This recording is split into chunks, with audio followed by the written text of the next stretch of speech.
නිබ්බාන පටිසෝතගාමී දහම් කතිකාව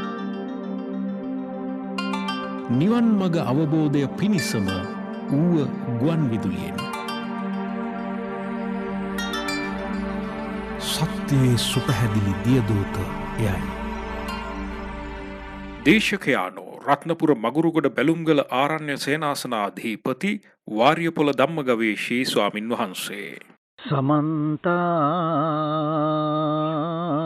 चक्रवालेषु अत्रा गच्छन्तु देवता सद्धम्मं मुनिराजस्स सुनन्तु सग्घ मुखदं ධම්මස්සවන කාලෝ අයං බදන්තා ධම්මස්සවන කාලෝ අයං බදන්තා ධම්මස්සවන කාලෝ අයං බදන්තා නමෝ තස්ස භගවතෝ අරහතෝ සම්මා සම්බුද්දස්ස ब्याम मत्ते खलेबरे ससन्निम्मे समनके लोकंच पඤ්ඤාපේමි लोक समुदयंच पඤ්ඤාපේමි लोक निरोधंच पඤ්ඤාපේමි लोक निरोधगामिनी पटिपदंच पඤ්ඤාපේමි තී. හොඳයි එහෙමනම් අද දවසේ ඌව ගුවන් විදුලිය හා සම්බන්ධ වන ප්‍රඥාවන්ත ලෝකවාසී ශ්‍රාවක පිරිසට ලෞතර බුදුවරු බුද්ධත්වයට පත් වුණාට පස්සේ අවබෝධ කරන ලද මහා ප්‍රඥාව හෙවත් නිවන පිළිබඳව ගවේෂණාත්මක පරේෂණාත්මක විශ්ලේෂණාත්මක අධ්‍යයනයක නියැලෙන්ට අවශ්‍ය කරන මෙහෙවර ලබා දෙන්නයි අපි මේ සූදානම් වන්නේ. අප මේ වෙනකොට බණවාර 12ක් අවසන් කරලා නිවන පිළිබඳව සාම්ප්‍රදායිකව ඔබ අසා දැනගෙන තිබුණු සුරංගනා කතාවලින් ඔබට ගියපු මහා විද්‍යාවක් අවබෝධ කර ගැනීමට අවශ්‍ය කරන මූලික අඩිතාලම මේ වෙනකොට අපි දමා අවසන්. හැබැයි සාම්ප්‍රදායිකව නිවන කියන්නේ මේ ආත්මේ පින්දහම් කරලා ඒ පින්වල ප්‍රතිඵලයක් ලෙස දිව්‍ය ලෝකවල මනුස්ස ලෝකවල උප්පත්තිය ලැබලා මෛත්‍රී බුද්ධ ශාසනයේ එකම ධර්ම මණ්ඩපයකදී ධර්මයක් ශ්‍රවණය කරලා අවබෝධ කරන නිවනක් ගැන තමයි ලෝකවාසී බෞද්ධ ජනතාව දැනට දැනගෙන තිබෙන්නේ. නමුත් නිවන කියලා කියන්නේ ඒ විදිහට බන්දේසියක දාලා අතට දෙන තෑග්ගක් නෙමෙයි. නිවන කියලා කියන්නේ තමන්ගේ ස්ව උත්සාහය තුළින් අත්පත් කරගනු ලබන විද්‍යාත්මක ක්‍රමවේදය. එතකොට අපි මෙතෙක්කල් බණවාර 10ක් වෙනකම් අපි සාකච්ඡා කරා අපි නිවන සම්බන්ධයෙන් අනාථ වෙලා අසරණ වෙලා ඉන්න ස්වභාවය. අද ලෝක බෞද්ධ ජනතාවගෙන් 99.99%ක්ම නිවන කියලා හිතාගෙන ඉන්නේ මේ ප්‍රාර්ථනීය බෝධියකින් ලබා ගන්න දෙයක් හැටියටයි. නිවන කියලා කියන්නේ එවැනි ප්‍රාර්ථනය කරලා ලබා ගන්නා දෙයක් නෙමෙයි. නිවන කියන්නේ විද්‍යාත්මක කරුණක්. විද්‍යාත්මක ක්‍රමවේදයක්. එතකොට මේ විද්‍යාත්මක ක්‍රමවේදය විද්‍යාත්මක කරුණ ඔබ විසින්ම අවබෝධ කරගත යුතුයි. මේ නිසා බුදුදහමේ නිවන පිළිබඳව අධ්‍යයනය කරනකොට මූලික වශයෙන්ම අපි න්‍යායාත්මක කොටසට අදාළව කතා කරන ප්‍රධානම මාතෘකා දෙකක් තියෙනවා. එකක් තමයි පටිච්ච සමුප්පාදය, අනික තමයි චතුරාර්ය සත්‍ය. එතකොට මේ පටිච්ච සමුප්පාදය කියන්නේ කුමක්ද යන්න පිළිබඳව ඔබ දැනට අසහගෙන තියෙන්නේ අවිද්‍යා පත්‍යා සංඛාරා සංඛාර පත්‍යා විඥානං විඥාන පත්‍යා නාම රූපං නාම රූප පත්‍යා සලආයතනං සලආයතන පත්‍යා පස්සෝ පස්ස පත්‍යා වේදනා වේදනා පත්‍යා තණ්හා තණ්හා පත්‍යා උපාදානං උපාදාන පත්‍යා භවෝ භව පත්‍යා ජාති ලෙසට මාගදී එහෙම නැත්නම් ඔබ පොදුවේ දන්නා පාළි පදවැල් ටිකක්. නමුත් පටිච්ච සමුප්පාදය කියන්නේ එසේ පාළි පදවැල් ටිකක් කටපාඩම් කරමින් ඒ වගේ අර්ථ සිංහලයට යොදා ගනිමින් එහෙම නැත්නම් ඒ පටිච්ච සමුප්පාදයේ සම්බන්ධයෙන් ප ဋ ාණ පූජාවල් පවත්වන ක්‍රමයක් නෙමෙයි. පටිච්ච සමුප්පාදය කියලා කියන්නේ නිවන සම්බන්ධයෙන් තියෙන මූලිකම සිද්ධාන්තමය කරුණු.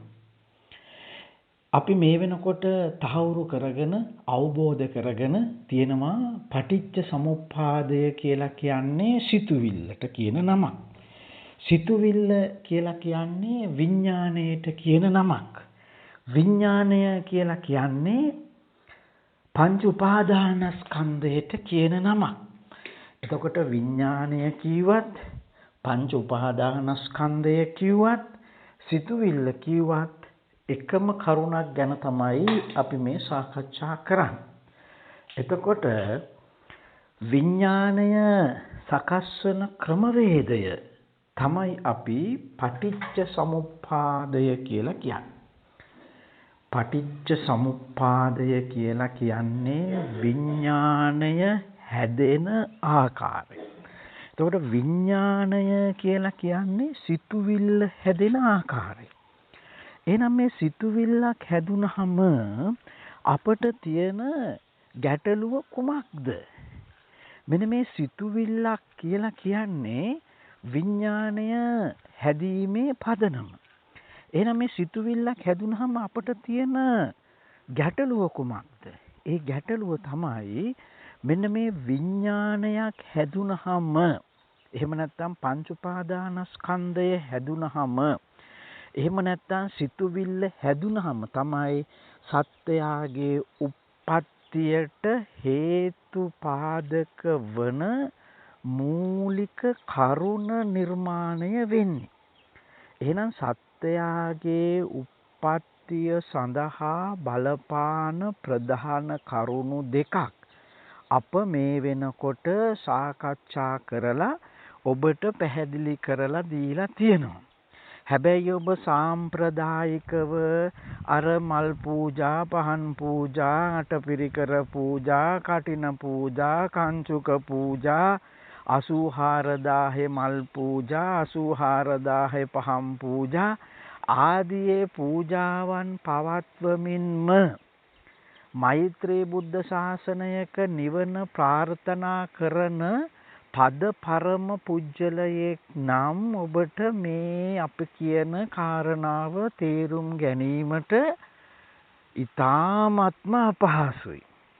එතකොට ඔය පුද පූජා පවත්වමින් ධාතු වන්දනා කරමින් ඔබ මේ සංසාර ගමනේ පින්දහම් වල ප්‍රතිඵලයක් ලෙස මෛත්‍රී බුද්ධ ශාසනයක නිවන් දකින්නවා කියන මිත්‍යා මතවාදයේ වහලෙක් බවට පත් වෙලා තිබෙනවා නම් අප මේ කියන කාරණාව ඔබට තේරුම් ගැනීමට බොහෝම අසීරු කාර්යයක්.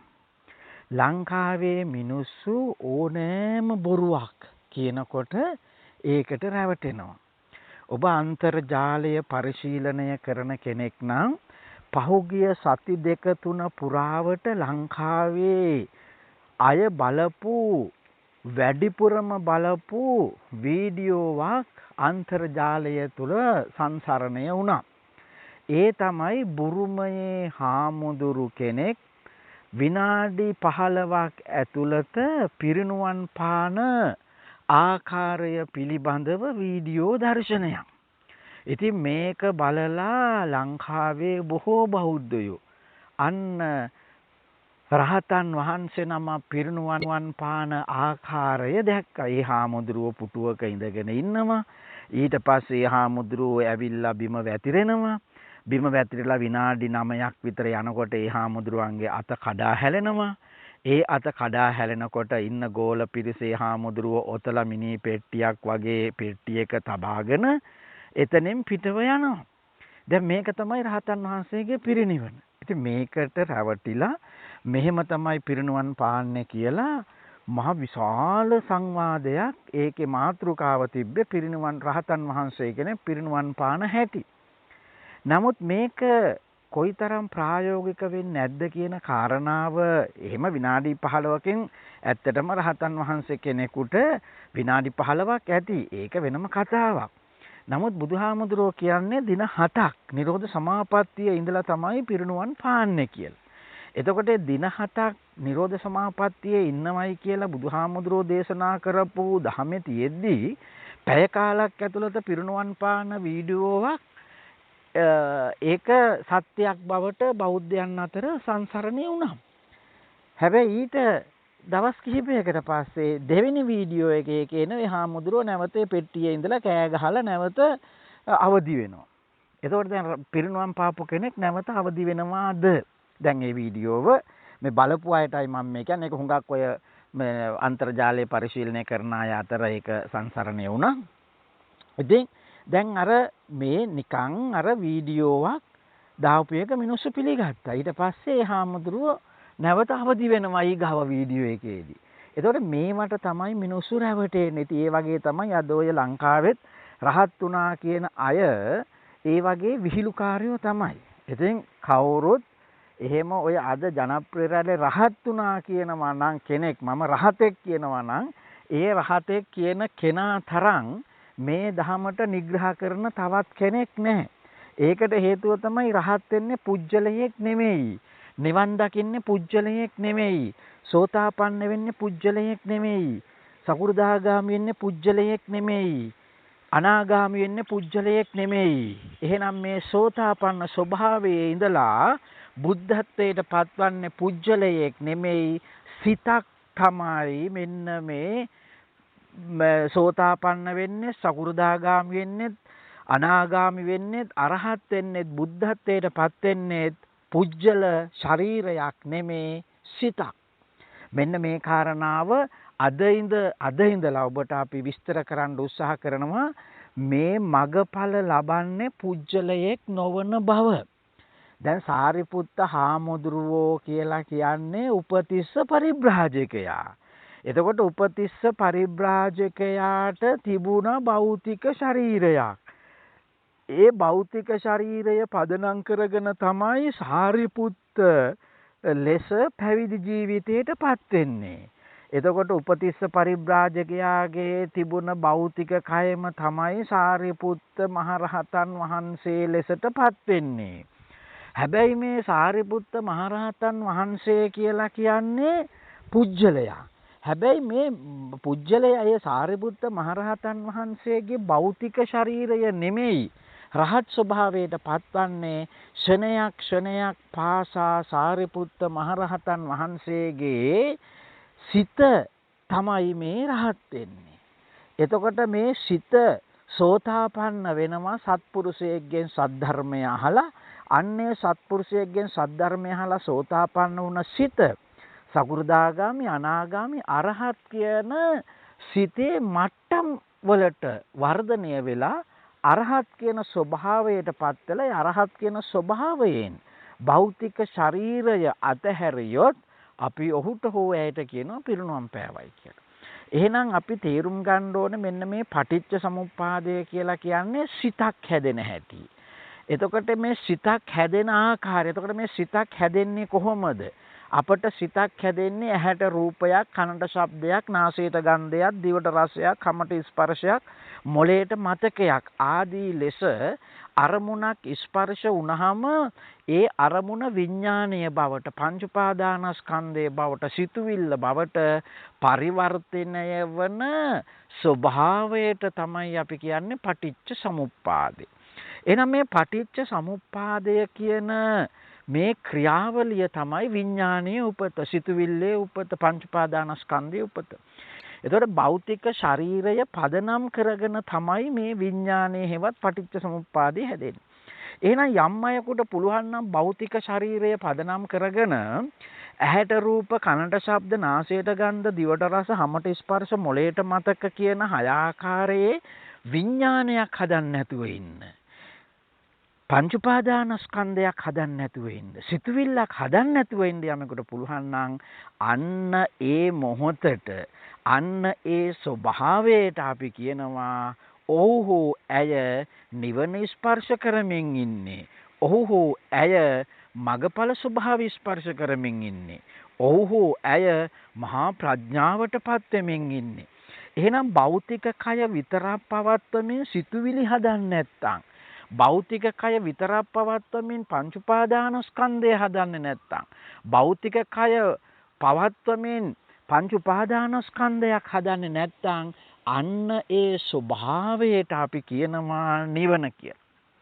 දැන් මම නැවතත් ඔබට පැහැදිලි කරනවා මේ ඌව ගුවන් විදුලිය ශ්‍රවණය කරන්නේ මහා ප්‍රඥාවන්ත පිරිසක්. මොකද මගේ දහම් දේශනාවල් ශ්‍රවණය කරන මාධ්‍ය වලින් මම හුඟක් වෙලාවට තාම ගුවන් විදුලි මාධ්‍යයෙන් විතරයි අපි මේ දහම් සාකච්ඡාවන් පවත්වන්නේ. අප තාම ඔය දර්ශනය වන බණ වැඩසටහන් වලට ගිහිල්ලා නැහැ. ඉතින් මේ හඬ විතරක් ඇහිලත් බණ දෙකක් තුනක් යනකොට අපට ප්‍රතිරෝධය වැඩි. නමුත් මේ ගුවන් විදුලිය ශ්‍රවණය කරන මහා ප්‍රඥාවන්තයින් මේ දැන් මේ 13 වෙනි බණ දක්වා අපි මේක මේ වර්ධනය කරගෙන යනකොට තාම මේ බණට ලසන්ත මහත්මයාට විරුද්ධත්වයේ ප්‍රකාශ කරලා තියෙන්නේ එක් මහත්මයෙක් විතරයි. එතකොට ඒ මහත්මයාත් ඒ මහත්මයාගේ වැරද්දක් නෙමෙයි. ඒ මහත්මයා ශ්‍රවණය කරන ඒ දහමේ පුරෝගාමී ලෙස කටයුතු කරන ස්වාමින් වහන්සේ නමකගේ අනුගාමිකයෙක්. ඉතින් ඒ සරල ඒ අර බණවලටම අනුගත වෙලා ප්‍රඥාව අවදි වෙන්නේ නැහැ ඒ අයගේ. ඉතින් ඒ අයගේ තියෙන ගැටලුව තමයි අර මොකක් හරි පොතේ තියෙන එක ඒ ආකාරයෙන්ම පිළිගන්න එක. අනුසෝතගාමී. ඉතින් මේවා බලන්න බෑ. මේක ඒ කියන්නේ මේ මහත්මයා විරුද්ධ වුණ එකම කාරණාව තමයි මේ අඟුලිමාල කියලා පුජ්‍යලෙක් හිටියා කියන එක. ඉතින් මම මේක නැවත නැවත මේ කියන්නේ මේක හොඳම උදාහරණයක්. මොලේ අංශු මාත්‍රයක් හරි තියෙන කෙනෙකුට අඟුලිමාල කියලා කියන්නේ කඩුවක් විතරක් අතින් ගත්ත පුජ්‍යලෙක්.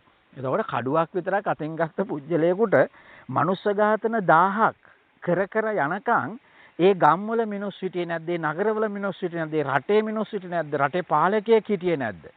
පොළු කෑලි ටිකක් අරගෙන 10 දෙනෙක් එකතු වුණා නම් ඔය කඩුව අරගෙන එන මිනිස්සයව මේ සමතේකටපත් කරන්න පුළුවන්. ඉතින් ඒ නිසා නමුත් ඒක කතාවක් බුදුහාමුදුරුවෝ කියලා තියෙන්නේ මනුස්ස ඝාතන 1000ක් කරපු කෙනෙකුට උනත් කල්යාණ මිත්‍ර අසුරකින් සද්ධර්ම ශ්‍රවණයකින් නිවන් දකින්නට බාධාවක් නැහැ. ඒ මනුස්ස ඝාතන 1000ක් උන එක ගැටලුවක් නෙමෙයි නිවනට.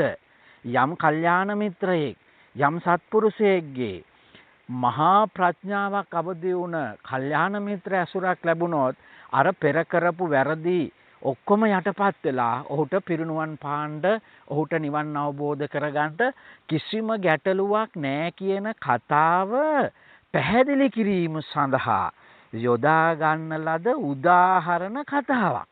එතකොට මේ උදාහරණ කතාව සත්‍ය කතාවක් ලෙස ඔවුන් අනුගමනය කරලා ඒ මහත්මයලාගේ ඒ අනුගමනය කරන ස්වාමින් වහන්සේ දැනට හලාවත පැත්තේ අඟුලිමාල මහරහතන් වහන්සේට චෛත්‍යයක් ගොඩනගනවා. දැන් එතකොට අර උදාහරණ කතාවේ තියෙන අඟුලිමාල කියලා ඒක ඇත්ත කතාවක් නෙමෙයි. එහෙම පුජ්‍යලයක් හිටියේ නෑ. එහෙම අර අපි ඉබ්බගේ හාවගේ කතා වගේ කතා තියෙනවා මේ බුදුදහමේ සාමාන්‍ය මිනිසුන්ට අවබෝධ කරගන්න සාමාන්‍ය මිනිසුන්ට තේරුම් කරලා දෙන්න කියපු උදාහරණ කතා. එතකොට දැන් අර මහත්මයාගේ අනුගාමික හාමුදුරුවෝ හලාවත පැත්තේ කෝටි ප්‍රකෝටි ගණන් වියදම් කරලා අඟුලිමාල මහරහතන් වහන්සේගේ ධාතු තියෙනවා කියලා චෛත්‍යයක් හදනවා.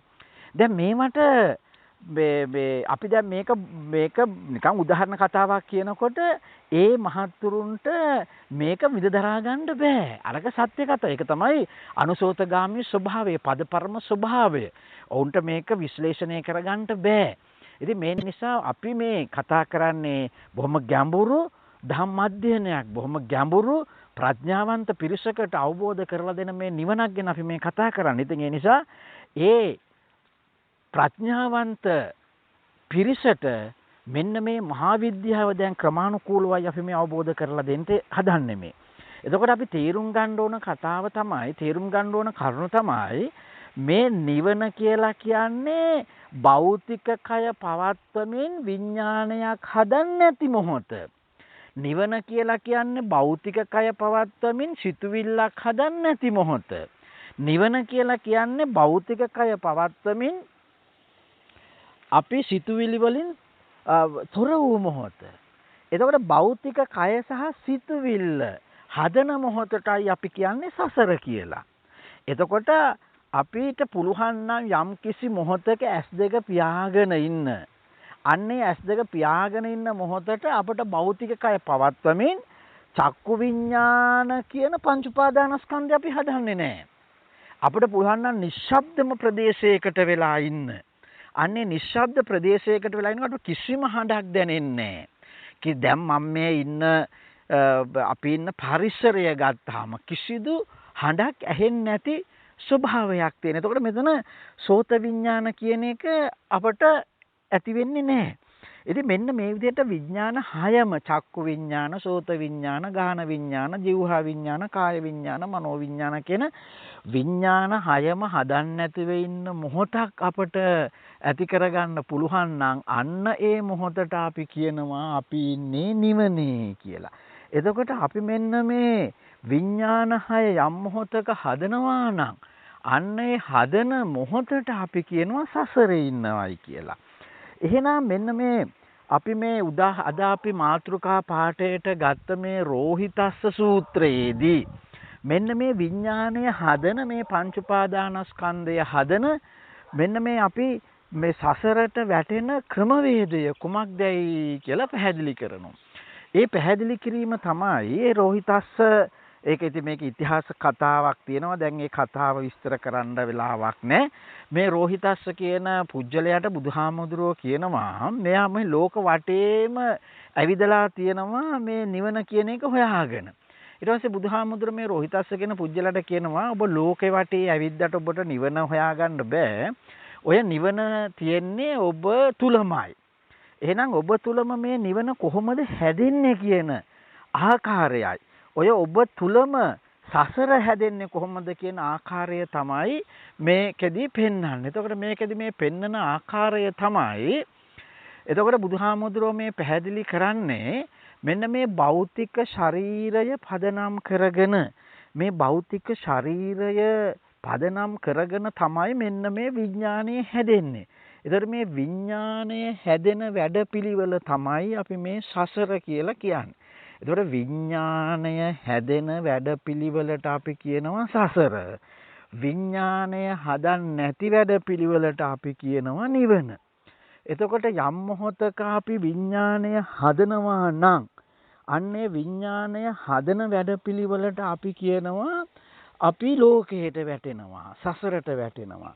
විඥාණය හදන්න නැති ස්වභාවයක අපි ඉන්නවා නම් අපි එතෙන්ට කියනවා අපි ඉන්නවා නිවනේ ඉන්නවායි කියලා. එහෙනම් මේ විඥානය හදන්නේ කෙසේද කියන කාරණාව තමයි මේ රෝහිතස්ස සූත්‍රයේදී බුදුහාමුදුරුවෝ කියන්නේ. එතකොට අපි භෞතික ශරීරය පදනම් කරගෙන මෙන්න මේ භෞතික ශරීරය පදනම් කරගෙන අපි මේ ඉන්ද්‍රියන් හයට යම් යම් අරමුණු ගන්නවා නම් එතකොට භෞතික ශරීරය පදනම් කරගෙන ඉන්ද්‍රියන් හයට අපි අරමුණු ගන්නවා නම් මෙන්න මේ අරමුණු අරගෙන අපි විඥානය හදනවා නම් අන්න එතෙන්ට අපි කියනවා අපි සසරේ ඉන්නවයි කියලා. එතකොට අපි ඉන්ද්‍රියන් හය භාවිතා කරලා අපි අරමුණු ගන්න නැතුව පංච උපාදානස්කන්ධය හදන්නේ නැත්නම් අපි කියනවා අපි ඉන්නේ නිවනේ කියලා. එතකොට මෙන්න මේ නිවනේ සහ සසරේ අපි ඉන්න ස්වභාවය අනුව තමයි අපිට මෙන්න මේ සංසාර ගමන අපට අවසන් කරන්න පුළුවන් වෙන්නේ. එතකොට මෙතනදී රෝහිතස් සූත්‍රයේදී පැහැදිලි කරන්නේ භ්‍යාම මත්තේ කලේබරේ සසඤ්ඤිම්මි සමනකේ ලෝකංච පඤ්ඤාපේමි ලෝක සමුදයංච පඤ්ඤාපේමි ලෝක නිරෝධංච පඤ්ඤාපේමි ලෝක නිරෝධ ගාමිනී පටිපදංච පඤ්ඤාපේමි. එහෙනම් මේ අවස්ථාවේදී අපි මේ කතා කරන්නේ මේ ලෝකය හැදෙන හැටි බුදුහාමුදුරුවෝ දේශනා කරනවා. එතකොට මේ ලෝකය හැදෙන්නේ කෙසේද? භ්‍යාම මත්තේ කලේබරේ සසඤ්ඤිම්මේ සමනකේ. එතකොට ලෝකංච පඤ්ඤාපේමි ලෝක සමුදයංච පඤ්ඤාපේමි ලෝක නිරෝධංච පඤ්ඤාපේමි ලෝක නිරෝධ ගාමිනී පටිපදංච පඤ්ඤාපේමි. දැන් ලෝකය කියනකොට අපි සාමාන්‍යයෙන් හිතාගෙන ඉන්නේ අපිට මෙන්න මේ දකින ලෝකය. එහෙනම් අපි මේ ලෝකයට කියනවා පෘථුවිය කියලා. එතකොට මෙන්න මේ ලෝකයට පෘථුවියට කියනවා ලෝකය කියලා. එතකොට අද ලංකාවේ අතුළු බහුතරයක් බෞද්ධ රටවල් වල අය හිතාගෙන ඉන්නේ මෙන්න මේ ලෝකය කියන්නේ පෘථුවිය කියලා.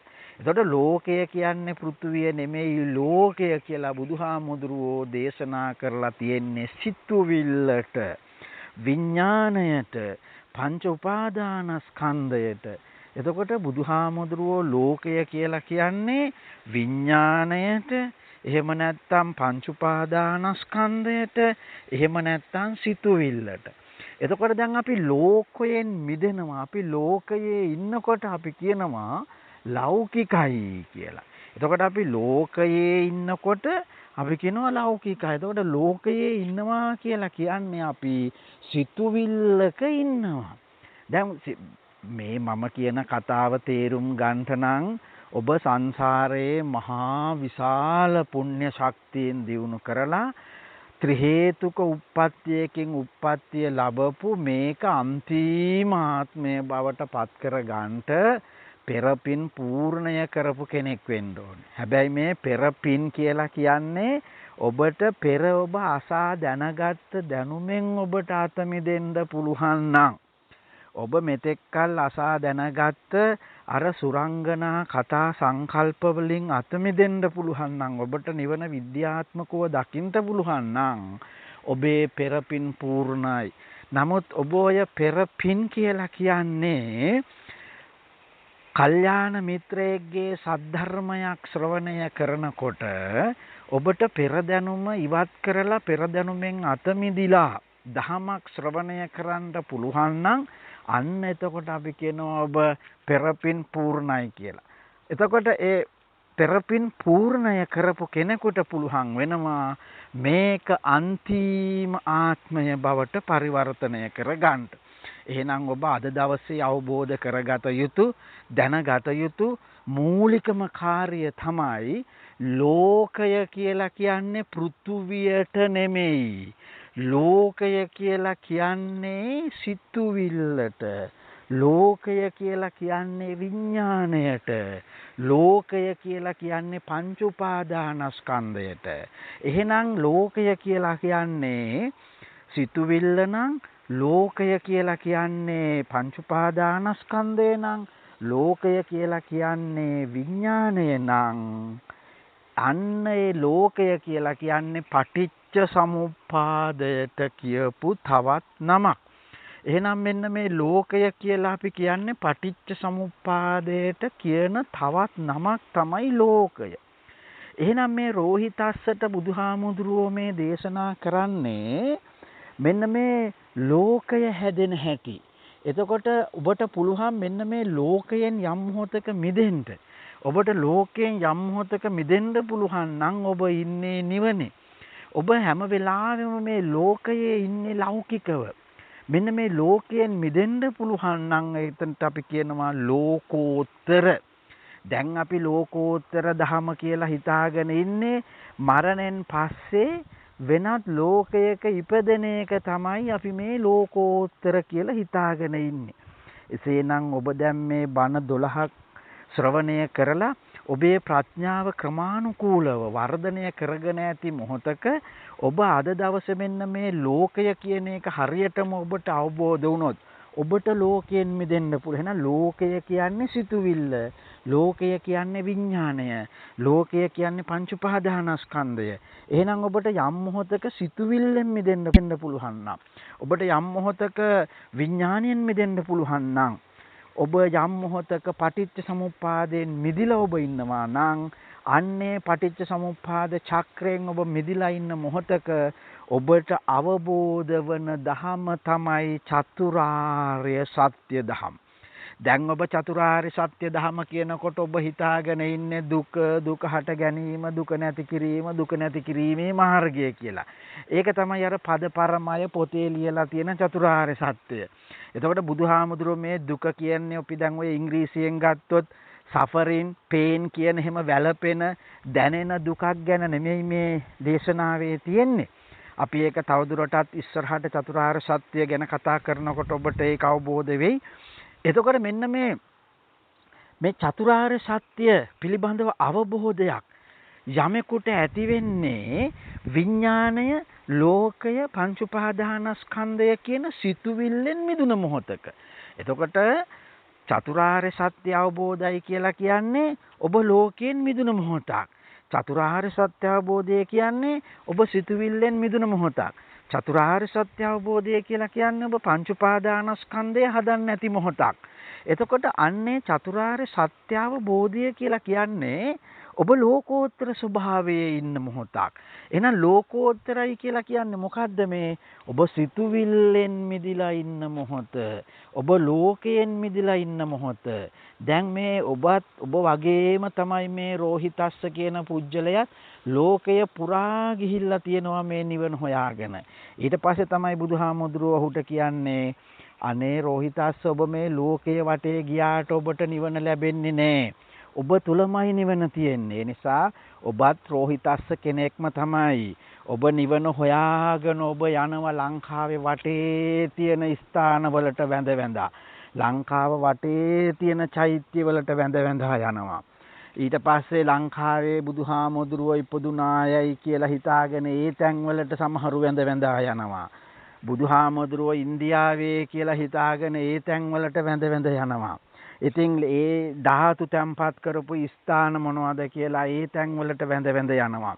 ඊට පස්සේ දැන් ලංකාවේ මේ ලෝකයේ තියෙන චෛත්‍ය වැඳලා ඉවර වෙලා හාමුදුරුවෝ කියනවා ඊට වැඩියේ මහා පිංකම් තියෙනවා මේ සිළුමිණි සෑය සලුමිණි සෑය තියෙනවා දිව්‍ය ලෝකවල.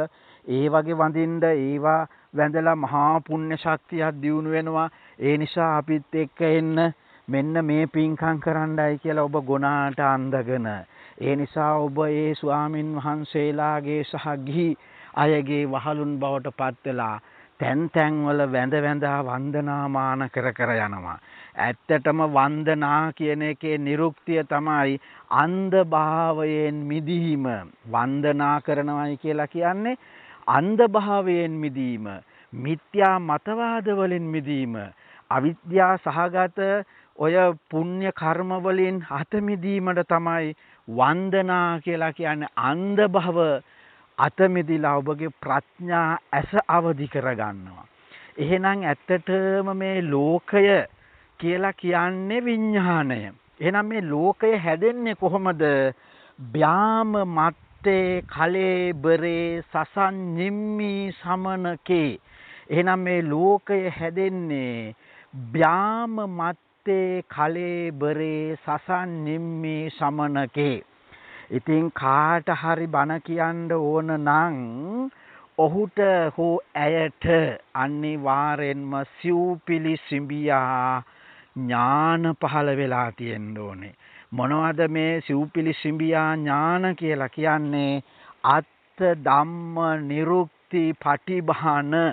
මොනවද මේ අත්ථ ධම්ම නිරුක්ති පටිභාන කියලා කියන්නේ? යම් දහමක් අර්ථාන්විතව යම් දහමක් අර්ථාන්විතව මේක ඇත්තටම පිළිවෙල වෙන්න ඕනේ. අපි අත්ත ධම්ම නිරුක්ති පටිභාන කියලා කියන්නේ සුඛ උච්චාරණයේ පහසුවට මේක පිළිවෙල වෙන්න ඕනේ ධම්ම අත්ත නිරුක්ති පටිභාන කියලා. එතකොට යම් දහම් කරුණක් ධම්ම යම් දහම් කරුණක් අර්ථාන්විතය අත්ත ධම්ම නිරුක්ති ඒ දහම් පදයේ නිරුක්ති අර්ථය එහි ගැඹුරු අර්ථය එහි ලෝකෝත්තර අර්ථය පටිභාන කියලා කියන්නේ කෙනෙක්ගේ නිවන් අවබෝධයේ සඳහා ඒක පැහැදිලි කිරීමේ හැකියාව දක්ෂතාවයට කියනවා පටිභාන කියලා. එහෙනම් සිව්පිලි සිඹියා හැකියාව නොමැති අයට බුදුදහමේ බණ කීමේ අවස්ථාවක් නැහැ. හැබැයි දැන් නම් ලංකාවේ හොඳ යෝජනාවක් වගේ එන බව පේනවා. ඒක තමයි දැන් මේ ත්‍රිපිටක පනතක් ගේන්න යනවා. ඇත්තටම ඉතින් ඒක ත්‍රිපිටක පනත ආපුහම දැන් බුරුමේ තායිලන්තේ වගේ රටවල් වල හැමෝටම බණ කියන්න දෙන්නේ නැහැ. ඒ රටවල් වල බණ කියනවා නම් ඒ බණ කියන්න වෙනම දක්ෂයෝ ඉන්නවා. දැන් බුරුමේ වගේ රටක ත්‍රිපිටකාචාර්ය කියලා කියන්නේ ත්‍රිපිටකය කටපාඩමේ තියෙන්න ඕනේ. දැන් පවතින ත්‍රිපිටකය සමහර වෙලාවට නිවනට ඔබට ගියපු යම් යම් ගැටලු සහගත තත්වයන් තියෙන්න පුළුවන්. නමුත් මේ පවතින ත්‍රිපිටකයක් බුරුමේ තියෙනවා නම් අන්න ඒ ත්‍රිපිටකාචාර්ය කියන්නේ ඒ ත්‍රිපිටකය අනිවාර්යෙන්ම කටපාඩමේ තියෙන්න ඕනේ. උදාහරණයක් ලෙස ගත්තොත් අපි හිතමු දැන් මජ්ක්‍ධිම නිකාය. දැන් මජ්ක්‍ධිම නිකාය, අංගුත්තර නිකාය, සංයුත්ත නිකාය ආදී ලෙස නිකායන් තියෙනවානේ ත්‍රිපිටකේ. දැන් උදාහරණයකට ගත්තොත් මජ්ක්‍ධිම නිකාය ගත්තොත් එහෙම දැන් මේ මජ්ක්‍ධිම නිකාය පාස් වෙන්න ඕනේ භික්ෂුවක්. එතකොට මේ භික්ෂුව මජ්ක්‍ධිම නිකාය පාස් වෙන්න විභාගයක් තියෙනවා. ඒ විභාගයේ තියෙන්නේ දැන් ඒ විභාගයට සම්බන්ධ වෙන ස්වාමින් වහන්සේ ඉන්නවා. එතකොට උපසම්පදා වැඩි භික්ෂුන් වහන්සේ නමක් ඉන්නවා මෙයාව අධ්‍යයනය කරන්න. උපසම්පදාව අඩු භික්ෂුවක් ඉන්නවා මොහුව පරීක්ෂා කරන්න. තව ගිහි මහත්තයෙක් ඉන්නවා. එතකොට මේ විභාගයට සම්බන්ධ වෙන හාමුදුරුවෝ S2 පියාගෙන මජ්ක්‍ධිම නිකායම කියවන්න ඕනේ. මජ්ක්‍ධිම නිකායේ පොත් 3ක් තියෙනවා දැන් අපි ලංකාවේ ගත්තොත් එහෙම. එතකොට මජ්ක්‍ධිම නිකාය පාස් වෙන්න නම් මේ පොත් 3ම S2 පියාගෙන කටපාඩමින් කියන්න ඕනේ. උදේ 8ට පටන් ගත්තාම හවස 4 වෙනකන් තියෙනවා. එතකොට දානෙට නවත්තනවා. මුළු දවසටම වරදින්න පුළුවන් වචන 5ක් විතරයි. එතකොට මේ විදිහට ඒ පොත් 3ම දැන් ඒ ලංකාවේ ගත්තොත් පොත් 3ක් තියෙනවා. එතකොට මෙන්න මේ පොත් 3ම මජ්ක්‍ධිම නිකාය පාස් වෙනනම් ඒ පොත් 3ම කටපාඩමින් කියන්න ඕනේ. එතකොට සංයුත්ත නිකායත් කටපාඩමින් කියන්න ඕනේ. සංයුත්ත නිකාය අංගුත්තර මේ ඔක්කොම කටපාඩමින් කියලා අවසන් වුණ දවසක තමයි ඔහුට ත්‍රිපිටකාචාර්ය කියන සහතිකය බුරුමේ ලැබෙන්නේ. දැන් තායිලන්තේ වුණත් බණ කියන්න එහෙම ඒ සුදුසුකම් තියෙන්න ඕන. ලංකාවේ අද වෙලා තියෙන්නේ මේ සාමණේර හාමුදුරුවන්ගේ ඉඳලා මේ අවුරුදු 7 හාමුදුරුවන්ගේ ඉඳලා මහාචාර්ය හාමුදුරුවක් ඕන කෙනෙකුට ඕන බණක් කීමේ නිදහස තියෙනවා. හැබැයි මේ නිදහස නිසා අද බණ වලට වඩා නිකම් බහ වගේ තීරෙන්නේ. නිකම් මේක අද අර අපි ව්‍යවහාරික භාෂාවෙන් කියොත් බණ නෙමෙයි ඇත්තටම බයිලා වගේ දේවල් තමයි අපට බණ වෙනුවට ඇහෙන්නේ. බණක් කියනකොට ඒ බණේ නිවන කේන්ද්‍රගත වෙන්න ඕනේ. බණේ චතුරාර්ය සත්‍ය අන්තර්ගත වෙලා තියෙන්න ඕනේ. බණේ පටිච්චසමුප්පාදය අන්තර්ගත වෙලා තියෙන්න ඕනේ. බණේ නිවන් දකින ආකාරය තියෙන්න ඕනේ. බණ තුල නිවන පුහුණුවන ක්‍රමය තියෙන්න ඕනේ. මේ මොකක්වත් නැතුව අද අපට බණ කියලා හැනවා කවි බණ. මොකක් හරි ජාතකات කවියෙන් කියනවා. එහෙම නැත්නම් අද ලංකාවේ මේ සින්දු වලින් බණ කියන හාමුදුරු කෙනෙක් ජනප්‍රිය වෙලා ඉන්නවා. අර සින්දු වලින් බණ කියන ක්‍රිස්තියානි මේ ෆාදර් කෙනෙක් ඉන්නවා. ඇත්තටම ඒ දැන් ඒ චාල්ස් මහත්තයා ගත්තාම ඒ වගේ ඔය සින්දු බණ කියන හාමුදුරුවෝ මේ කුණුහරුප කෑලි අරගෙන මිනිස්සු හිනස්සවන බණ තමයි මේ සමාජයේ විවේචනය කරන දේශපාලඥයෝ විවේචනය කරන ගායකයෝ විවේචනය කරන මම දැක්ක ඒ සින්දු වලින් බණ කියන ඒ හාමුදුරුවෝ මේ අර විත්‍රාත්නායකගේ විවාහය පවා විවේචනය කරන ඕනෑම කෙනෙකුට ඕනෑම වයසකදී ඕනෑම විවාහයක් කරගන්න නිදහසක් තියෙනවා ලංකාවේ තාම. එතකොට විටරත්නායක මහත්තයාගේ වයස ගියත් ඔහුට කැමති විවාහයක් කරගන්න පුළුවන්. ඒ හාමුදුරුවෝ දැඩි ලෙස විවේචනය කරලා තිබුණා. දැන් ඒව නෙමෙයි බණ කියලා කියන්නේ. දේශපාලඥ විවේචනය කරන එක නෙමෙයි බණ කියලා කියන්නේ. බණ කියලා කියන්නේ මේක ගැඹුරු බණක්. එහෙනම් නිවන කේන්ද්‍ර කරගත්ත බණක්. එහෙනම් නිවන් දැකීම සඳහා බණක් කියනකොට අන්න ඒ බණ කියන කෙනා අත්ත ධම්ම නිරුක්ති පටිභාන කියන සිව්පිලිසිඹියා හැකියාව දක්ෂතාවයේ තියෙන්න ඕන. ඉතින් මේ නිසා අද ඕනෑම කෙනෙකුට ඕනෑම දෙයක් බණට කියන්න පුළුවන් නිසා අද බණ හැල්ලු වෙලා. ඉතින් මේ නිසා බුදුදහමේ තියෙනවා ආනී කියලා සූත්‍රයක්. හොයලා බලන්න ආනී කියන සූත්‍රය මට තියෙන පොත මතක නැහැ. ආනී කියන සූත්‍රය හොයාගන්න පුළුවන් ත්‍රිපිටකයේ ග්‍රන්ථමාලාවට අයත් සූත්‍රයක් ඒක. ඒකේ බුදුහාමුදුරු ඉතාමත්ම පැහැදිලිව කියනවා කවියෙන් බණ කියනවා නම් සාහිත්‍යයෙන් බණ කියනවා නම් ඒක මගේ බණ නෙමෙයි. කවියෙන් බණ කියන කෙනෙක් මගේ ගෝලයෙක් නෙමෙයි. මගේ ශාසනය නෙමෙයි අන්‍ය ශාසනය. කවි බණ කියන අය අන්‍ය ශාසනය. එතකොට අද මේ මෑත මම දැක්කා කවි බණ ජනප්‍රියට කියපු හාමුදුර කෙනෙක් අපවත් වුණා. රාජ්‍ය අනුග්‍රහය ලැබිලා මහ විශාල නිකන් රාජ්‍ය නායකයෙක්ගේ ආදාහනයක් වගේ තමයි ඒ ස්වාමින් වහන්සේගේ ආදාහන කටයුතු කළේ. ඒ ස්වාමින් වහන්සේ කිව්වේ කවි බණ.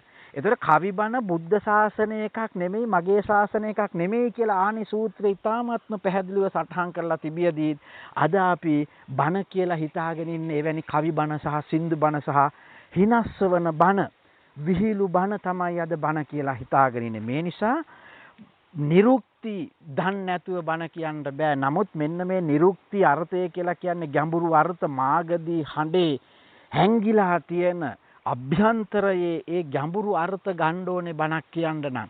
එහෙමනම් බ්‍යාම මත්තේ කලේබරේ කිව්වේ මේ බ්‍යාම හොඳට පරිශීලනය කරලා බලන්න ඕනෑම ඔය මේ පාලි මාගදී දන්න ඕනෑම මහාචාර්යවරයෙක් මට සමහරට අභියෝග කරයි. නමුත් ඒ මහාචාර්යවරු මහාචාර්ය හාමුදුරුවරු මම මේ කියන පදයට විරුද්ධ වෙයි සමහරලාට. නමුත් ඔවුන් ඔය හැමදාම ඔය බ්‍යාම කියන එක ගන්නෙ පොතේ දැනුමකින්. කවුරු හරි මෙන්න මේ බ්‍යාම කියන අර්ථයට දැන් පොල්වත්තේ බුද්ධදත්ත හාමුදුරුවන්ගේ පොතේ තියෙන්නේ බ්‍යාම කියන එක ගත්තොත් තියෙන්නේ බඹය කියලා. හැබැයි මේ බඹය දැන් බ්‍යාම කියනකොට මේ බ්‍යාම කියන එකේ හැංගිච්ච තව අර්ථයක් තියෙනවා ව්‍යාම කියලා. එතකොට ව්‍යාම කියලාත් අර්ථයක් තියෙනවා. හැබැයි මේක ඔය පොතේ ගුරාලට මේක තේරෙන්නේ නැහැ. පාලි මහාචාර්යවරයෙක් මේක අර්ථාන්විතව දක්වන්න ගියත් පාලි පිළිබඳ මහා විශාරදයෙක් කියන්න ගියත් ඒ හැමෝම දන්නේ ව්‍යාම කියන්නේ බඹය කියන එක. මොකද මේ බඹය කියලා තමයි පොතේ සිංහල අර්ථය තියෙන්නේ. නමුත් ව්‍යාම කියන එකට තියෙන්නේ ව්‍යාම. දැන් අපි දන්නවා ව්‍යායාම කියලා ගත්තාම ව්‍යාම කියන්නේ ක්‍රියාව කියන එකයි. දැන් අපි ව්‍යායාම කරනවායි කියලා කියන්නේ යම් ඇඟ වෙහෙසලා ඒ ක්‍රියාවක් කරනවා. එතකොට මේ ව්‍යාම මත්තේ කියන එක දැන් මත්තේ කියන එක ගත්තාම මත්ත කියන්නේ පමණ. දැන් මේක තමයි මත්ත කියන එකට මාගදී භාෂාවේ තියෙන්නේ පමණ කියලා.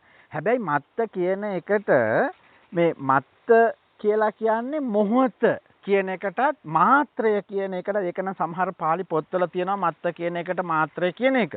නමුත් ඒකයි කවදාකවත් ඔබට නිවන් දකින්නට බැරි වෙලා තියෙන්නේ ඔබ අවබෝධයටපත් උන අයගෙන් නෙමෙයි බණ අහලා තියෙන්නේ. ඔබ බණ අහලා තියෙන්නේ ඔය පොතේ දැනුමකින් කටපාඩමින් ඔය මෙතෙක්කල් ඔබ අසා දැනගත්ත බණ තමයි ඔබ අහලා තියෙන්නේ. එතකොට ඒ බණවල තියෙන්නේ කටපාඩමින්. කවුරුන් හරි පොතේ ලියපු එකක් කටපාඩමින් යන්නේ. ඉතින් අර මං කියාගෙන ආවේ දැන් මේ ත්‍රිපිටක පනත කියලා එකක් වෙනවා. ත්‍රිපිටක පනත ආපුවම හැමෝටම බණ කියන්න බැරි වෙනවා. ඒ ත්‍රිපිටක මණ්ඩලයෙන් අනුමැතියක් ගන්න ඕනේ. ඒක ඇත්තටම හොඳයි. අඩුමතරම මේ ත්‍රිපිටකයේ තියෙන දේවත් භික්ෂුන් වහන්සේ නමක් දේශනා කරනක හොඳයි. ඒකද නිවනට ඉතින් ගලප්පලා කියා ගන්න පුළුවන් වුණොත් හොඳයි.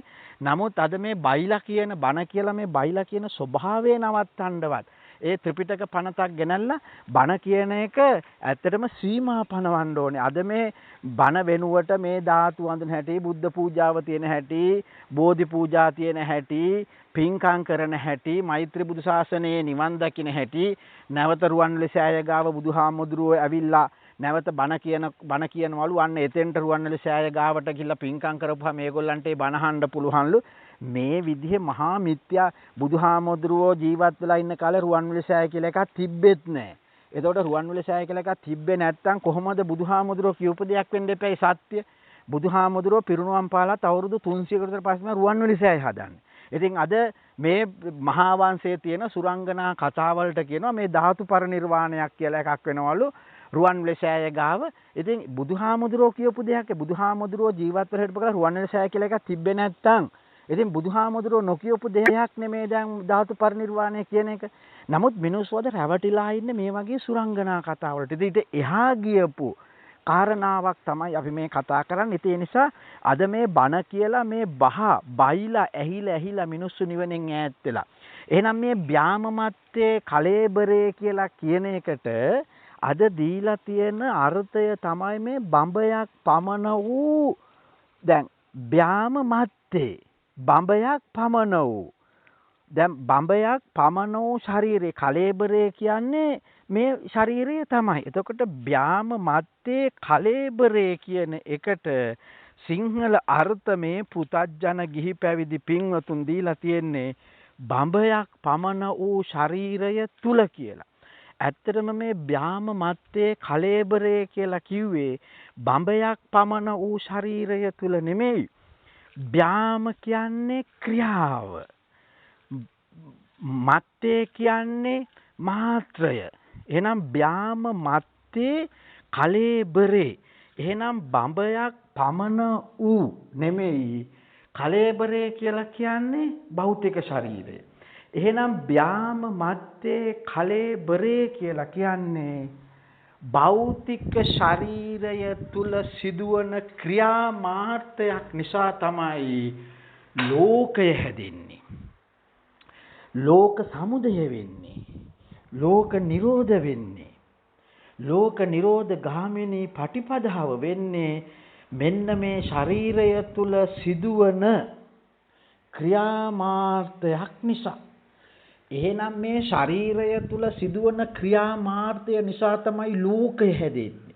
එහෙනම් ලෝකය මේක හොඳට ඔබ තේරුම් ගන්නට මම අර පොතකුයි පෑනකුයි අරගෙන මේක ලියා ගන්න කියලා කියන්නේ මේක ඒ තරම් ගැඹුරු මේක ඒ තරම් දුර්ලභ වූ දේශනාවක් අපි මේ සාකච්ඡා කරන්නේ. දුර්ලභච්ච මනුස්සත්තම් බුද්ධෝත්පාදෝච දුර්ලභෝ කන සම්පatti සද්ධම්මෝ පරම දුර්ලභෝ. එහෙනම් ලෝකයේ තියෙන අති දුර්ලභම කාර්ය තමයි මම මේ කරන්නේ. මේ ලෝකයේ තියෙන අති දුර්ලභම අවස්ථාව තමයි ඔබ ඔය කරන්නේ. සද්ධර්ම දේශනාව සහ සද්ධර්ම ශ්‍රවණය කියන එක තමයි ලෝකයේ තියෙන අති දුර්ලභම අවස්ථාව. එහෙනම් ඔබ මේ මනුෂ්‍යාත්ම භාවය ලැබපු කාල කොයි තරම්ද කියනවා නම් අම්මා කෙනෙක් වෙලා ඉපදුන කාලවල දරුවන්ට දුන්න කිරි එකතු කරා නම් මහ සාගරයට වඩා වැඩි. තාත්තා කෙනෙක් වෙලා ඉපදුන වාරවල දරුවෝ බිරින්දෑවරු පෝෂණය කරන්න හෙළපු දහඩිය කඳුළු මහ සාගරයට වඩා වැඩි. ඔබ හරකෙක් වෙලා විතරක් ඉපදුන කාලවල මිනිසුන්ගේ මසට බෙල්ල කපලා ලේ ගියපු ප්‍රමාණය එකතු කරා නම් මහ සාගරයට වඩා වැඩි. එවැනි සාංශාරික ගමනක් ආපු ඔබ ඔය ඉඳගෙන ඉන්නේ මේ උත්තරීතර මනුස්සාත්මයෙන් මේ ආත්මය අන්තිම ආත්මය බවට පත් කරගන්නේ කෙසේද යන්න පිළිබඳව බුදුවරයෙකු දේශනා කරපු අති දුර්ලභ වූ කාරණාව ශ්‍රවණය කරන්න. හැබැයි ඉතින් මේක ශ්‍රවණය කරාට මේක අවබෝධ කරගන්න පුළුවන් වන්නේ බොහෝම අතලොස්සකට පිරිසක් ඉතින් මේක උදාහරණයකින් බුදුහාමුදුරුවෝ කියනවා නියපිටටගත් පස්චුට්ට හා සමානයි කියලා. එතකොට අද ලෝක ජනගහනය කෝටි 800ට සමාන කළොත් මේ පෘථිවි තලයේම වැලි කැට ගාන නියපොත්තට එන්නේ කොච්චරක් දන්නේ හා සමාන සුළු පිරිසක් තමයි මේක තීරුම් ගන්නේ. නිසා කෝටි 800ට සමාන කරොත් 100කටත් අඩු ප්‍රමාණයකට තමයි මේ ධර්ම අවබෝධ කරගන්න පුළුවන් වෙන්නේ. ඉතින් ඒ නිසා මේක හැමෝටම තේරෙන්නේ නැති නිසා අර සුරංගනා ලෝකවල අතරමං වෙලා අර පුද පූජා සත්කාරවල වහලුන් බවට පත් වෙලා මෛත්‍රී බුද්ධ ශාසනයක නිවන ප්‍රාර්ථනා කරමින් යන අසරණ ලෝක බෞද්ධ ජනතාවට තමයි අපි මේ ඔවුන්ගේ ප්‍රඥාව අවදි කිරීම සඳහා මේ ගම්බීර වූ අති දුර්ලභ වූ මේ සද්ධර්ම දේශනා මාලාවක් අපි මේ නිබ්බාන කියන නමින් නුව ගුවන් විදුලිය හා මේ ප්‍රචාරය කරගෙන යන්නේ. එහෙමනම් ඔබට මෙන්න මේ මෙතෙක් කල් ඔබ අසා තිබුණේ මෙන්න මේ බඹයක් වූ ශරීරය තුල තමයි නිවන තියෙන්නේ කියලා. නමුත් බුදුහාමුදුරෝ රෝහිතස්සට කියන්නේ රෝහිතස්ස බ්‍යාම මත්තේ කලයිබරේ සසඤ්ඤම්මි සමනකේ ලෝකංචපන් මන සහිත කියලා කියන්නේ ජීවත් වෙලා ඉන්න පුජ්‍යලේ මොලේ මැරුණාම තමයි අපි කියන්නේ කෙනෙක් මැරුණයි කියලා. දැන් ඔබ දැකලා ඇති සමහර ඔය මේ ඉස්පිරිතාලවල රජේ වගේම පෞද්ගලික ඉස්පිරිතාලවල වයසට ගියපුවාම හෝ යම් රෝගයකටපත් වුනහම එයා දාලා තියෙනවා මැෂින් එකකට. එතකොට මේ මැෂින් එක සක්‍රීය වන තාකල් මොහු ජීවත් වෙනවා. හැබැයි මැෂින් එක නැවතුනහම මැරෙනවා. එතකොට යමෙකුගේ මොලේ මැරුණාම ඔහුගේ මරණය සිද්ධ වෙලා ඉවරයි. මොලේ මැරීම තමයි සම්මුති මරණය කියලා කියන්නේ. මොලේ මැරුණ කෙනෙකුට ඔක්සිජන් දීලා මැෂින් එකකින් කය පවත්වන්න පුළුවන්. හැබැයි ඔහු මරණයටපත් වෙලා මොලේ මැරිලා මොලේට තමයි බුදුහාමුදුරුවෝ මන කියලා කියන්නේ. එතකොට කාගේ හරි මන මැරුණාම එහෙම නැත්නම් මොලේ මැරුණාම එයාගේ ජීවිතය ඉවරයි. හැබැයි අපිට මොලේ මැරුණ කෙනෙකුට පුළුවන් ඔක්සිජන් දීලා සති ගණන් මාස ගණන් කෙනෙක්ට ජීවත් කරවන්න පුළුවන්. හැබැයි ඔහුගේ මොලේ මැරිලා නිසා අර ඔක්සිජන් සේලයින් දෙන එකේ ප්‍රතිඵලයක් ලෙස මොහුගේ භෞතික කය ක්‍රියාත්මක හැබැයි මොලේ මැරිලා. එහෙනම් බුදුහාමුදුරුවෝ මේ රෝහිතස්සට කියන්නේ රෝහිතස්ස බ්‍යාමමත්තේ කලේබරේ සසඤ්ඤම්මි සමනකේ මන සහිත කියලා කියන්නේ මන සක්‍රීයයි. එහෙනම් මේ සජීව ජීවත් වෙලා ඉන්න පුජ්‍යලයකුගේ බ්‍යාමමත්තේ කලේබරේ සසඤ්ඤම්මි සමනකේ මන සහිත සංඥා සහිත. එහෙනම් මන කියන්නේ මොලේ ක්‍රියාත්මක වන සංඥා ලැබෙන කෙනෙකුගේ භෞතික කය තුල සිදුවන ක්‍රියා මාත්‍රයක් නිසා ඔහුගේ ලෝකය හැදෙනවා. ලෝකය කියන්නේ විඥානය. ඔබ දැන් මේක තේරුම් ගන්න ඕනේ. අපි මේ කතා කරන්නේ පටිච්ච සමුප්පාදය ගැන. එතකොට පටිච්ච සමුප්පාදය කියලා කියන්නේ විඥාණයට කියන නමක්. විඥාණය කියන්නේ සිතුවිල්ලට කියන නමක්. සිතුවිල්ල කියන්නේ පංච උපාදානස්කන්ධයට කියන නමක්. එහෙනම් මේ සිතුවිල්ල හැදෙන හැටි පංච උපාදානස්කන්ධයේ හැදෙන හැටි තමයි ලෝකය කියලා කියන්නේ. එහෙනම් මේ ලෝකයෙන් මිදුනහම අපි කියනවා ලෝකෝත්තරයි. එහෙනම් ලෝකෝත්තර කියන්නේ සිතුවිලි නැති මොහොත, විඥානේ නැති මොහොත, භෞතික කය පවත්වන විඥානයක් නැත්තම් ඔබ ලෝකෝත්තර ඔබ ඉන්නේ නෙවෙන්නේ. භෞතික කය පවත්වන ඔබ සිතුවිලි හදන්න නැත්තම්, විඥාන හදන්න නැත්තම්, පංච උපාදානස්කන්ධය හදන්න නැත්තම් ඔබ ඉන්නේ නෙවෙන්නේ. අන්න එවැනි මොහොතක ඔබේ භෞතික කය සිදුවෙන මරණයට අපි කියනවා පරිනිර්වාණයයි කියලා. මේක තේරෙන්නේ සාමාන්‍ය මනසකට, මේක තේරෙන්නේ මහා ප්‍රඥාවන්තයෙකුට විතරමයි. ඒ නිසා අපි මේ දේශනා කරන දහම් පර්යාය තේරුම් ගන්න පුළුවන් වන්නේ උග්ගටිතඤ්ඤ විපටිතඤ්ඤ නෙය්‍ය කියන ලෝක ජනගහණයෙන් දශමයකටත් වඩා අඩු සංඛ්‍යාවකට තමයි මේක තේරෙන්නේ. කෝටියකින් එක්කෙනෙකුටවත් මේක තේරුම් ගන්න පුළුවන් වුණොත් ඒක මහා ජයග්‍රහණයක්. ඒතර කෝටියෙන් එක්කෙනෙකුට තේරුනොත් 800කට විතර තමයි මුළු ලෝක ජනගහණයෙන් මම මේ කියන කාරණාව තේරෙන්නේ. ඒ තරම් ගැඹුරුයි, ඒ තරම් සියුම්, ඒ තරම් දුර්ලභයි. හැබැයි ඔබ අර මෙතෙක් කල නිවන කියන එක ඔය පුද පූජා වලින්ම දකින්න එකක් කියලා හිතාගෙන ඉන්න ඇයට මේකේ අංශු මාත්‍රයක්වත් තේරෙන්නේ නැහැ. උන්ට මේක තේරෙන්නම ධම විකෘති කිරීමක් ලෙස. එහෙමනම් මෙන්න මේ ඉන්ද්‍රයන් හයට ගෝචර වන යම් අරමුණක් නිසා එක්තරා ෂණයකදී එක්තරා මොහොතකදී ඇති වෙනවා විඥානයක්. ඇති වෙනවා ලෝකයක්. අන්නේ ලෝකයක් ඇතුණාම ඒකට අපි කියනවා සිතුවිල්ලක් කියලා. මෙන්න මේ සිතුවිල්ලක් හදන මොහොතක මැරුණාම අන්න අපේ භෞතික ශරීරය මැරෙනකොට විඥාන කියන ශක්තිය එළියට ගිහිල්ලා ඒකාදී අපි මෙතෙක් කල කතා කරලා තියෙන මව් කුසක යුක්තාණුවකට සම්බන්ධ වුණාම ඒ යුක්තාණුවට මේ විඥානයේ හැවත් මේ ලෝකයේ හැවත් මේ පංච උපාදානස්කන්ධ මේ සිතුවිල්ල අර යුක්තාණුවට සම්බන්ධ වුණාම අන්න ඒක කලලේ බවට පත් වෙලා සත්‍යයේ උත්පත්ති හට ගන්නවා. එහෙමනම් බුදුහාමුදුරුවෝ මේ අවබෝධ කරලා මේ දේශනා කරමි උප්පත්තිය නැති කරන වැඩි. එහෙනම් උප්පත්තිය ඇති වෙන්නේ මොකක් නිසාද? උප්පත්තිය ඇති වෙන්නේ විඥානයක් ඇති වුණොත්. එහෙනම් විඥානය ඇති වෙන්නේ කොහොමද? බ්‍යාම මත්තේ කලේබරේ සසඤ්ඤම්මි සමනකේ. එහෙනම් මන සහිත හොඳට තේරුම් ගන්න මන කියන්නේ මොළයට, මන කියන්නේ මනසට නෙමෙයි. මේවාද වැරදි අර්ථකථනය දීලා නිරුක්ති අවබෝධය නැති, නිරුක්ති පටිසම්භිදා ඥානය නැති, සූපිලිසිම්භිහා ඥාන නැති පෘථග්ජනාය බණ කියන්න ගිහිල්ලා අද මේ ධම විකෘති වෙලා. ඉතින් මේ නිසා බුදුහාමුදුරුව අර පෝටිල හාමුදුරුවන්ට බණ කියන්න දුන්නේ නැත්තේ ඔහුට ඒ සූපිලිසිම්භිහා නැතිකම නිසා. එතකොට සූපිලිසිම්භිහා නැති වුණාට කටපාඩමෙන් බණ කියලාත් ඔහුගේ විශාල ගෝල පිරිසක් හිටියා. ඔය අද වගේම නිවනට ඔබ්බට නිවන නැතිව ඔය දිව්‍ය ලෝකේ යන්න, මෛත්‍රී බුද්ධ ශාසනයට යන්න, මේ ආත්මේ හොඳට ජීවත් වෙන්න, ළමයා විභාගේ පාස් කරගන්න, එහෙම නැත්නම් දුවට විවාහයක් හොයලා දෙන්න, පුතාට රැකියාවක් හොයලා දෙන්න, රැකියාවක උසස් වීමක් ලබා දෙන්න, නඩුවකින් ජය ගන්න තමයි අද බෝධිය තියෙන්නේ. ඉතින් ඒ වගේ අර මේ මහා විද්‍යාවද ලෞක දියුණුවකට යොදාගෙන නිවනේ මිනිස්සු ඈත් වෙලා. ඉතින් අර පොට්ටිලල තමයි යදින්නේ. ඉතින් පොට්ටිල හාමුදුරුවොත් නිවන ගැන නෙමෙයි ඔය සුරංගනා කතා කියයි ඉන්නකොට මහ විශාල ගෝල පිරිසක් පොට්ටිල හාමුදුරුවෝ ගාවත් හිටියා. ඉතින් බුදුහාමුදුරන්ට මේක දැකලා පොට්ටිල හාමුදුරන්ට කතා කරලා කියනවා පොට්ටිල ඔයා කරන්නේ වැරදි වැඩක්. ඕක නවත්තන්න. ඔයා ඉස්සල්ලා නිවන දැකලා අනිත් අයට නිවන කියන්න, ඔබ නිවන දකින්න නැතුව අනිත් අයට නිවන කියන්න යන්න එපා. මේ නිවන ඔබ නිවන් දකින්න නැතුව නිවන ගැන කියලා දෙන එක ආනන්තරීය පාප කර්මයක්. එතකොට මේක සංඝබේදයේ කියන සූත්‍රය අංගුත්තර නිකාය 6 කියන පොතේ සංඝබේද සූත්‍රයේ තියෙනවා නිවන් දකින්න නැතිව බණ කියන එක. ඒක මේ වචනෙන්ම නෙමෙයි කියන්නේ සංඝබේදයට හේතු වන කාරණා 12ක් හරි 14ක් හරි ඒකේ තියෙනවා.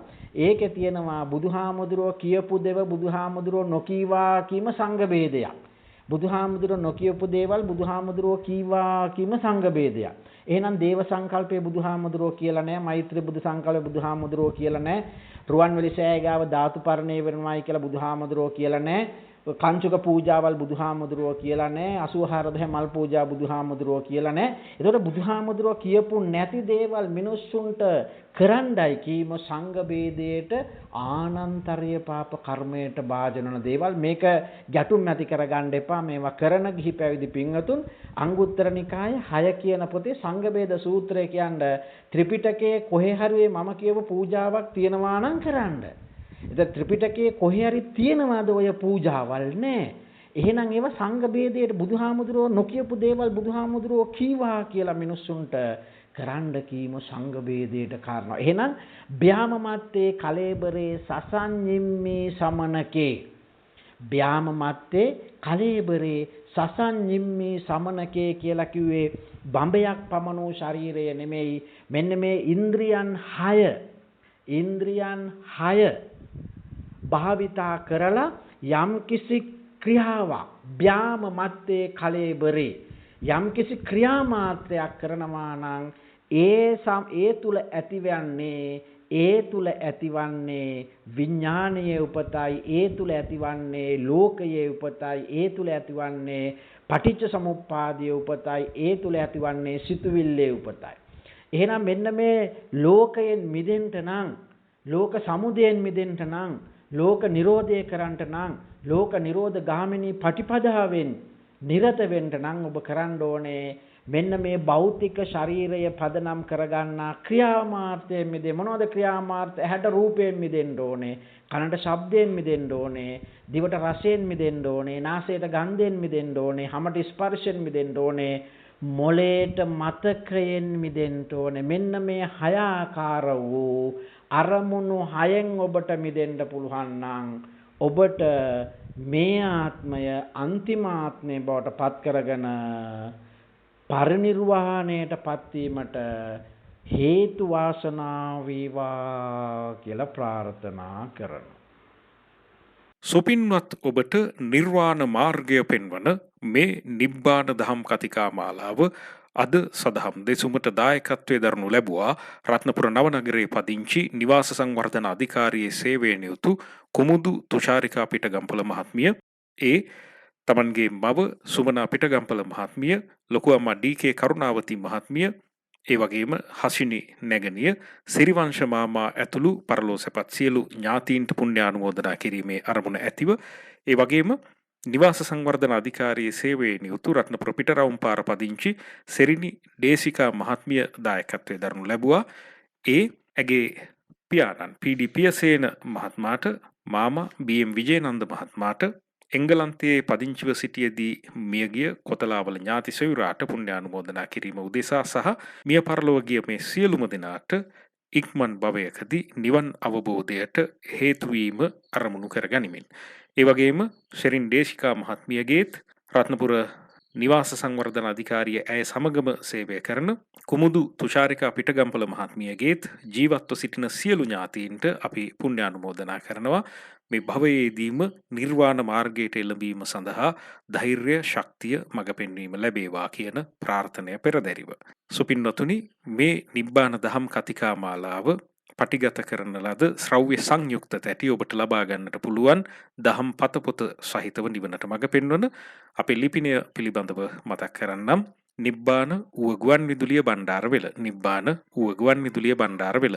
මේ තාක් ලිපි තැපැල්පත් යොමු කොට ශ්‍රව්‍ය සංයුක්ත තැටි සහ පොතපත ඉල්ලූ සියලුම දෙනාට තවත් දින කිහිපයකින් අපි තැපෑලට යොමු කරනවා. අපේ සෙසු පින්නතුන්ටත් අපේ ලිපිනයට තමන්ගේ නම ලිපිනය තැපැල්පතක ලිපියක ලියලා අපට එවන්නට ආරාධනා කරනවා. ඔබ සියලුම දෙනාට තෙරුවන් සරණයි. නිබ්බාන පටිසෝතගාමී දහම් කතිකාව නිවන් මග අවබෝධය පිණිසම ඌව ගුවන් විදුලියෙන් සත්‍යයේ සුපහැදිලි දියදූත එයයි.